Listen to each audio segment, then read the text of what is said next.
Breaking news చూస్తున్నాం. Governor కోటాలో ఎమ్మెల్సీల ప్రమాణ స్వీకారానికి తెలంగాణ హైకోర్టు బ్రేక్ వేసింది.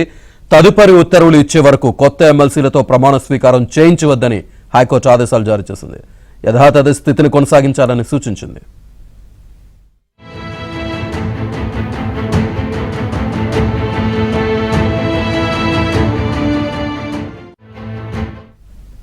తదుపరి విచారణ ఫిబ్రవరి 8కి వాయిదా వేసింది.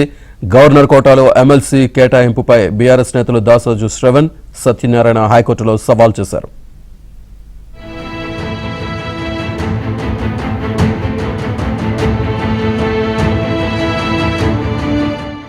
ఇదే అంశానికి సంబంధించి పూర్తి డీటెయిల్స్ మా క్రైమ్ కరెస్పాండెంట్ ప్రవీణ్ అందిస్తారు. ప్రవీణ్, గవర్నర్ కోటాలో 2 ఎమ్మెల్సీలను నియామకం జరిగింది. అయితే ఈ ఎమ్మెల్సీలు ప్రమాణ స్వీకారం చేయకుండా ఆపాలంటూ కూడా దాఖలైనటువంటి పిటిషన్కి సంబంధించి తెలంగాణ హైకోర్టు ఈరోజు విచారణ జరిపి తదుపరి ఉత్తర్వుల వరకు ఎలాంటి ప్రమాణ స్వీకారం చేయవద్దంటూ కూడా ఆదేశాలు జారీ చేసింది. మధ్యంతర ఉత్తర్వులు కూడా ఇచ్చింది. అంటే ఇప్పుడు కొత్తగా ఎమ్మెల్సీగా ఎన్నికైనటువంటి వారు ప్రమాణ స్వీకారానికి బ్రేక్ పడింది అనేది కూడా మనం భావించాల్సి ఉంటుంది. ముఖ్యంగా గత ప్రభుత్వ హయాంలో 2 పేర్లను కూడా అప్పటి బీఆర్ఎస్ ప్రభుత్వం గవర్నర్కు సిఫారసు చేయడం జరిగింది.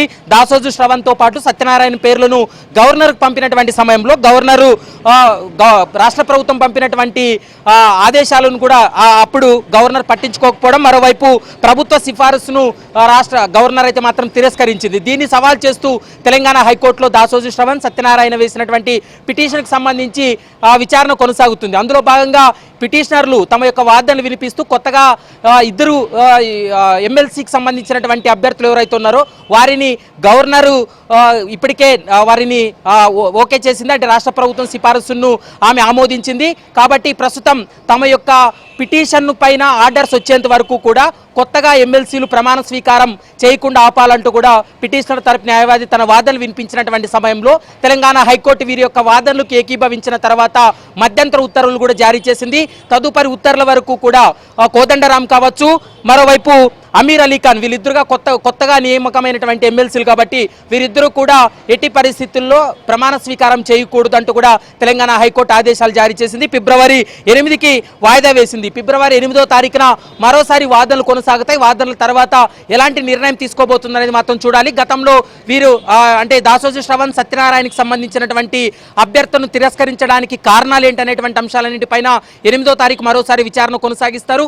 మరోవైపు కోదండరాం కావచ్చు, ఇప్పటికే అమీర్ అలీ ఖాన్, వీళ్ళిద్దరు యొక్క పేర్లను సిఫారసు చేస్తూ గవర్నర్ కూడా ఆమోదించింది. కాబట్టి వీటికి సంబంధించి కూడా మరోసారి వీరి తరపున న్యాయవాదులు తమ యొక్క వాదనలు వినిపించిన తర్వాత, ఇరు వాదనలు విన్న తర్వాత కోర్టు ఎలాంటి నిర్ణయం తీసుకోబోతుందనేది మాత్రం ఫిబ్రవరి 8వ తారీఖున ఒక క్లారిటీ వచ్చేటువంటి అవకాశం ఉంటుంది.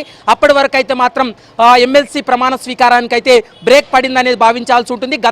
గతంలో ఉన్నటువంటి ఉత్తర్వులు ఇప్పుడు కంటిన్యూ అవుతాయి. ఖచ్చితంగా ఫిబ్రవరి 8 వరకు కూడా మధ్యంతర ఉత్తర్వులు వర్తిస్తాయంటూ కూడా తెలంగాణ హైకోర్టు స్పష్టమైనటువంటి ఆదేశాలు ఇచ్చినటువంటి పరిస్థితి అయితే కనపడుతుంది. Srinivas. Right Praveen, thank you.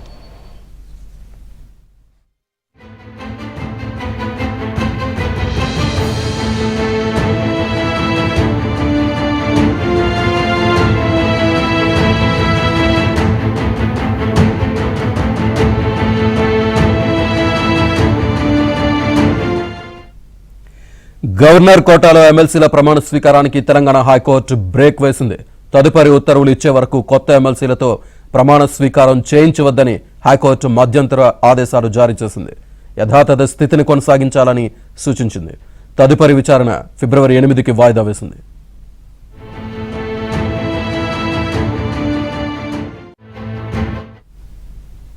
గత ప్రభుత్వ హయాంలో గవర్నర్ కోటాలో ఎమ్మెల్సీగా దాసోజు శ్రవణ్, కుర్ర సత్యనారాయణ పేర్లు సిఫార్సు చేశారు. అయితే వాటిని గవర్నర్ తమిళిసై తిరస్కరించారు. వారు దాన్ని హైకోర్టులో సవాల్ చేశారు. అటు కాంగ్రెస్ సర్కార్ కోదండరాం, అమీర్ అలీ ఖాన్ను గవర్నర్ కోటాలో ఎమ్మెల్సీలుగా నామినేట్ చేసింది.